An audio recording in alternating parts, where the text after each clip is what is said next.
Topic po natin para maging Diyos ng banal na kasulatan. Para malaman natin tayo anak ng Diyos, kailangan po maborn again tayo. Kasi yung iba po kala nila anak na sila ng Diyos porkit ang tao nila lang ng Diyos. O ang tao po nila lang ng Diyos. Pero kailangan po maborn again ang tao para po malaman natin tayo anak ng Diyos. Ganun po.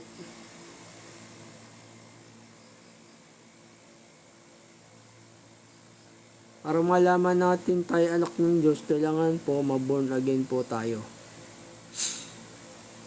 Kaya kailangan natin pong maborn again dahil ipinaalipin po ng Diyos ang tao sa kasalanan. O mga anak po kasi pa tayo ng diablo kung wala pa tayo hindi pa tayo pinanganganak sa katwiran. Dapat po mapanganak po tayo sa tubig at saka sa salita ng Diyos sa katwiran. Para po tayo ay born again na. Yun po. Para malaman po natin na tayo ay anak na ng Diyos. Ganun po. Kasi yung iba kala nila anak na sila ng Diyos, porkit nila lang tayo ng Diyos, anak na po tayo. Hindi po. Yung unang panahon nga, di ba, nilalang ng Diyos yung mga tao, pero nilipol niya po yung unang tao, yung sa may Gomora, nilipol niya yung Sodoma at Gomora, yung mga tao ron. Yung kapanahunan ni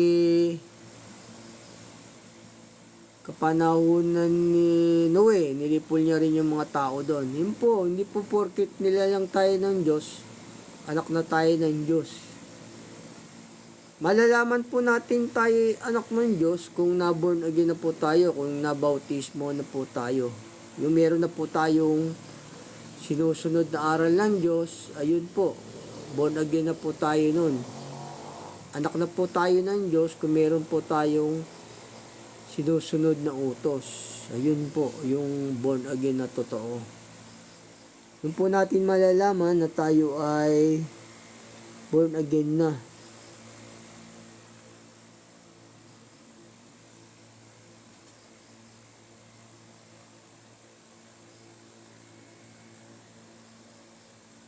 Yung born again po ang tao pagka yung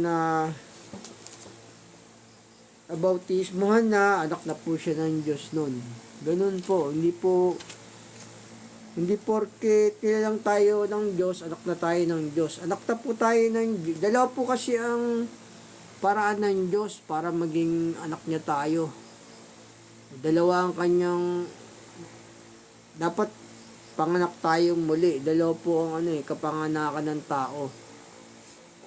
Isang pinanak tayo ng ating nanay, tapos pinanganak din tayo ng Diyos, tapos pinanganak po tayo sa Espiritu. Ganun po, yun po yung tunay na born again. Yun po natin malalaman na tayo anak ng Diyos pagka yung pinanganak na tayo. Ganun po. Yun po yung anak ng Diyos, yung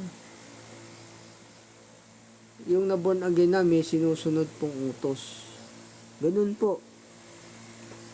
Kasi ang tao po, pinaalipin ng Diyos sa kasalanan.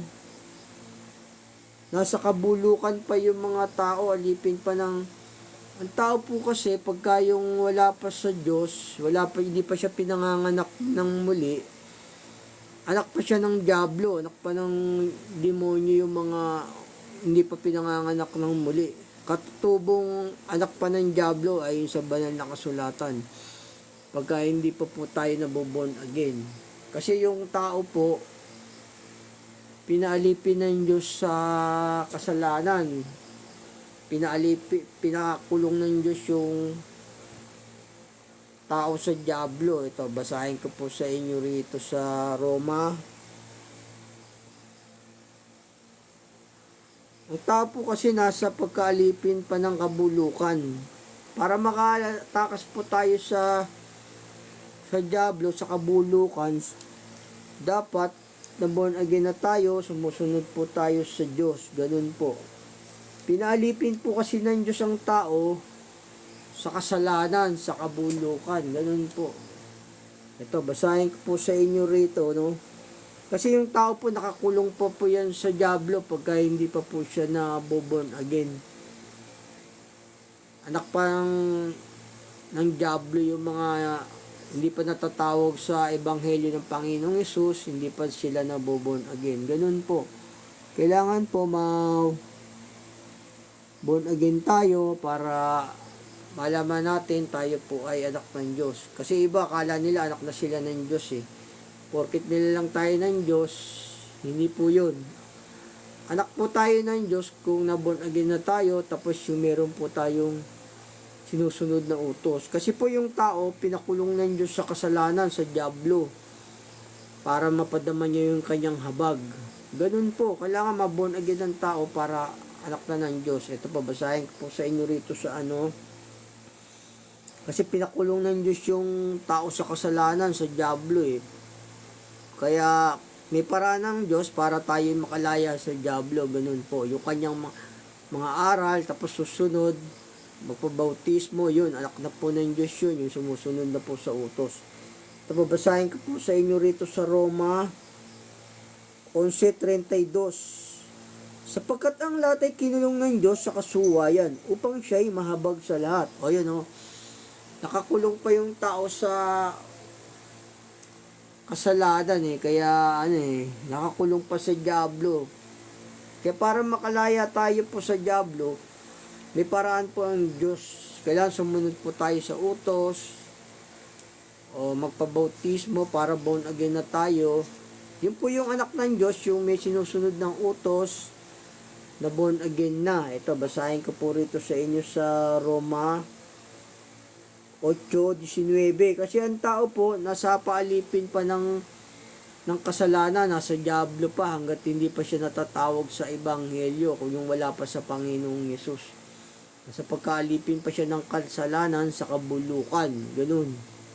Kailangan tawagin po sa ebanghelyo ng Panginoong Hesus o para maging anak na siya ng Diyos. Yung laya na siya sa dyablo. Sabi nga ng Panginoong Hesus, katotohanan ang magpapalaya sa inyo. Yun po, yung mga aral ng Diyos, yun po yung magpapalaya sa atin, sa dyablo po. Kailangan po sumusunod tayo sa utos ng Diyos para makawala po tayo sa dyablo. Kasi ang tao po kasi, pag wala pa po sa ebanghelyo, hindi pa po sumusunod sa utos ng Diyos, alipin pa ng kasalanan, anak pa siya ng dyablo. Yung hindi pa nabobautismuhan, hindi pa sumusunod sa utos, hindi pa natatawag sa ebanghelyo. Kasi nakakulong pa siya sa dyablo, sa kasalanan pa naalipid pa ng dyablo yung ganito. Basahin ko sa inyo rito sa 8:19, kabanatay 19 hanggang 21. Sapagkat ang maningas na pagmimiti ng buong nilalang ay naghihintay ng pagkahayag ng mga anak ng Diyos. Sapagkat ang buong nilalang ay nasakop ng kawalang kabuluhan, hindi sa kanyang kalooban, kundi dahil doon sa sumakop sa kanya sa pag-asa. Na ang buong nilalang naman ay magiging laya mula sa pagkaalipin sa kabulukan, sa kalayaang maluwalhating mga anak ng Diyos. Ayun, no? Napaalipin pa yung tao sa kasalanan sa dyablo pa hindi pa hanggat wala pa sa ebanghelyo Kailangan sumunod sa utos, maborn again na, para yun malaman niya, siya ay anak ng Diyos. Kasi yung iba akala nila anak na sila ng Diyos. Hindi pa anak ng Diyos yung sumusunod sa utos at hindi pa naboborn again.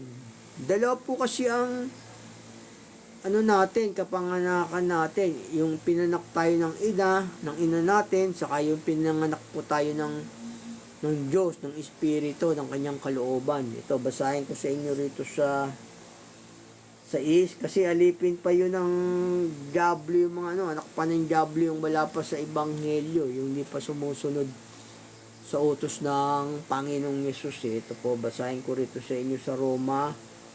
Laya pa siya sa katwiran Ang anak po ng Diyos, yung nabautismo na, naborn again na, at sumusunod sa Diyos, sa mga utos, yun po yung mga anak na ng Diyos. Pero hanggat wala po pong sinusunod sa utos, hindi po naboborn again, hindi po anak ng Diyos yun, bagamat nilalang ng Diyos yung tao. Pero para malaman nating anak tayo ng Diyos, kailangan po maborn again. Kasi laya pa ang tao sa katwiran pagka yung hindi pa siya sumusunod sa utos. Anak pa siya ng diablo, alipin pa ng kasalanan. Ito basahin ko po sa inyo sa Roma 6:20. Sapagkat kayo ay mga alipin ng kasalanan, kay laya tungkol sa katwiran. Ano nga ang binubunga ninyo sa panahong iyon? Sa mga bagay na ngayon ikinahiya ninyo. Sapagkat ang wakas ng mga bagay na iyon ay kamatayan. Ayun o, laya pa yung tao pagka yung hindi pa sumusunod sa ebanghelyo o wala pa siya sa wala pa siya sa utos, hindi pa siya sumusunod, laya pa po yun sa Diyos. Anak pa ng diablo yung wala pa sa Panginoong Yesus, yung hindi pa sumusunod sa mga utos sa ebanghelyo, anak pa po yun ng diablo. Sabi sa banal na kasulatan, nasa pagkaalipin pa sila ng mga kasalanan. Para malaman natin po tayo'y anak ng Diyos, yung sumusunod na po tayo sa utos niya, na born again natin na tayo. Yun po yung mga anak ng Diyos, yung pinapatnubayan na po ng Espiritu ng Diyos. Kasi yung tao po, nakakulong pa po yan sa diablo. Anak pa ng diablo yung tao pagka yung wala pa po siyang sinusunod na utos ng Diyos, hindi pa siya na born again. Napaalipin pa siya ng mga sa kasalanan sa buhay nila, sabi rito sa banal na kasulatan. Ito po, basahin ko sa inyo rito sa Hebreo 2:13. At muli ilalagak ko ang aking pagkakatiwala sa Kanya. At muli, narito ako at ang mga anak na ibinigay sa akin ng Diyos. Dahil sa mga anak ay mga may bahagi sa laman at dugo. Siya na may gayon ding nakabahagi sa buong buhay nila. Yun sabi rito, na nga sa ilalim ng pagkaalipin sa buong buhay nila. Yun, pag wala pa sa Panginoong Yesus, hindi pa sumusunod sa Panginoong Yesus, mga anak pa po yun ng diablo, nasa pagkaalipin pa siya ng kasalanan, sabi po sa banal na kasulatan. Ayun po, kaya kailangan po ang tao maborn again, mabautismuhan, sumusunod na sa utos ng Diyos para anak na po siya ng Diyos. Doon, malalaman po natin tayo anak ng Diyos pagka po tayo na sumusunod na sa utos ng Diyos, na born again na tayo. Dalawa po kasi ang proseso ng Diyos, ang paglalang niya, yung nilalang niya tayo sa katwiran, nilalang niya ng tao. Ang tao po nilalang ng Diyos, pero kailangan po niyang ma-born again ang tao para malaman natin tayo anak ng Diyos. Kasi hindi porkit nilalang ng Diyos yung tao, kala natin anak na tayo ng Diyos. Kita nyo nga yung unang panahon, nilipol niya yung mga Sodoma, yung mga tao ro, kasi hindi pa sila anak ng Diyos. Hindi pa sila pinanganak sa katwiran. O, nilipol ng Diyos yun. O, nilipol din nyo yung mga tao sa kapanahunan ni Noe. O, kasi hindi pa sila na born again. Ang mga tunay na anak ng Diyos, yung na born again na, sumusunod na sa mga utos ng Panginoong Yesus. Yung nasa Panginoong Yesus na, yun yung mga anak na ng Diyos. Kasi yung tao, pinakulong ng Diyos sa kasalanan yan. Pinakulong ng Diyos sa diablo. Ang tao talaga katutubong anak pa ng diablo sa salita kasi wala pang katwiran pag wala pa sa Diyos. Katutubong mga anak pa ng diablo tayo mga tao pagka wala pa tayo sa Panginoong Yesus. Hindi pa tayo naboborn again, hindi pa tayo sumusunod sa utos ng Diyos. Napakaalipin pa tayo ng kasalanan. Pagka wala pa tayo sa Panginoong Yesus, hindi pa tayo sumusunod. Ito, basahin ko sa inyong muli rito. Ang tao kasi na anak pa ng diablo, alipin pa ng kasalanan Yun po yung paraan ng Diyos. Kailangan ma-born again tayo para anak po tayo ng Diyos na.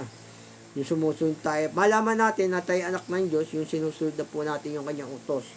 Ito po, kasi yung tao, pinakulong ng Diyos sa kasalanan sa buong buhay natin. Kaya kailangan, sabi ng Diyos, ang katotohanan ang magpapalaya sa inyo. Yun po, yung mga aral ng Diyos, yung pagsunod, Yun po yung magpapalaya sa atin sa dyablo. Mga anak po tayo ng dyablo pagka yung hindi po tayo sumusunod sa utos ng Diyos. Kailangan sumusunod na po tayo para born again na tayo, sumusunod na tayo. Yun po yung palalaman natin na anak na po tayo ng Diyos noon. Ito po, basahin ko sa inyo rito sa Hebreo 2:15. Kasi yung tao nakakulong pa yun sa dyablo. Wala pang sinusunod ng utos ng Panginoong Yesus. Ito, basahin ko uli sa inyo. Nasa pagkaalipin pa ang tao sa kasalanan. At mailigtas silang lahat dahil sa takot sa kamatayan ay nangasa ilalim ng pagkaalipin sa buong buhay nila. Ayun, buong buhay ng tao nasa pagkaalipin ng tao. Pagkaalipin pa tayo ng dyablo pagka yung hindi pa tayo sumusunod sa utos ng Diyos eh. Mga anak po tayo ng dyablo pagka yung hindi tayo sumusunod sa utos ng Diyos. Yung mga wala pang katwiran, o yung mga anak pa ng dyablo yan, wala pang sinusunod ng utos ng Diyos, sabi sa banal na kasulatan.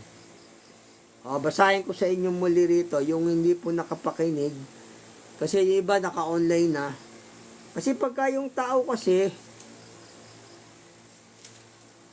wala pa sinusunod sa utos ng Diyos, mga anak pa po yun ng dyablo, laya pa yun sa katwiran, sabi ng banal na kasulatan.